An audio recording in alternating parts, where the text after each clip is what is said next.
اکتوبر 1958 میں پاکستان میں فوجی انقلاب آیا جس میں جنرل ایوب خان نے اقتدار سنبھال لیا۔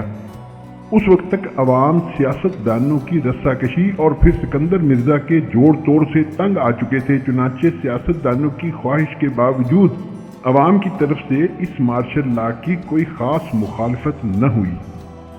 اس وقت ساگر صدیقی نے ایک دلچسپ نظم لکھی جس کا ایک مصرع یہ تھا: کیا ہے صبر جو ہم نے ہمیں ایوب ملا۔ اس مصرعے میں اللہ کے رسول حضرت ایوب علیہ السلام کے صبر کی تلمیح تھی۔ یہ نظم نئے martial law administrator general Ayub Khan کی نظر سے گزاری گئی، چنانچہ جب وہ لاہور آئے تو خواہش ظاہر کی کہ میں اس صاحب کمال شاعر سے ملنا چاہتا ہوں۔ بس پھر پولیس کا عملہ حرکت میں آ گیا اور ساگر کی تلاش ہونے لگی، لیکن صبح سے شام تک کی کوشش کے باوجود کچھ پتہ نہ چلا۔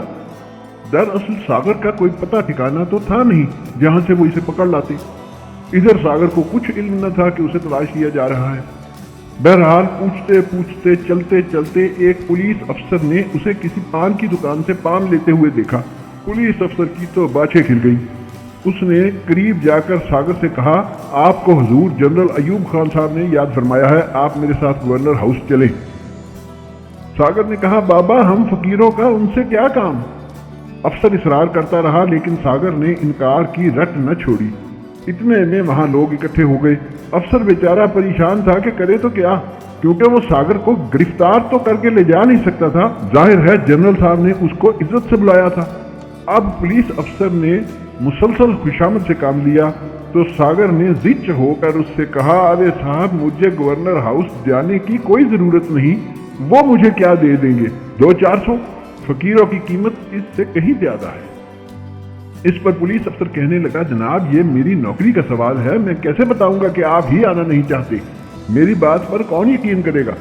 اس پر ساگر نے زمین پر پڑی سگریٹ کی خالی ڈبیا اٹھا کر اسے کھولا اور اندر سے اس کا ورق نکالا جس کی پشت پر صاف کاغذ ہوتا ہے۔ ساگر نے اسی وقت ایک شعر بنایا اور دکاندار سے پینسل لے کر اس کاغذ پر لکھا: جس عہد میں لٹ جائے فقیروں کی کمائی، اس عہد کے سلطان سے کچھ بھول ہوئی ہے۔ ساگر صدیقی بقلم خود۔ اور وہ کاغذ پولیس افسر کی طرف بڑھا کر کہا: یہ صاحب کو دے دینا، وہ سمجھ جائیں گے، اور یہ کہہ کر اپنی راہ چل پڑا۔ بعد میں اس نے اس شعر کو شامل کرنے کے لیے اسی قافیہ ردیف پر ایک غزل لکھی۔ آج وہی غزل ہم آپ کے لیے لے کر آئے ہیں۔ برگشتہ یزداں سے کچھ بھول ہوئی ہے، بھٹکے ہوئے انسان سے کچھ بھول ہوئی ہے، تا حد نظر شعلے ہی شعلے ہیں چمن میں، پھولوں کے نگہبان سے کچھ بھول ہوئی ہے، جس عہد میں لٹ جائے فقیروں کی کمائی، اس عہد کے سلطان سے کچھ بھول ہوئی ہے، ہنستے ہیں میری صورت مفتون پیش گوفے، میرے دل نادان سے کچھ بھول ہوئی ہے،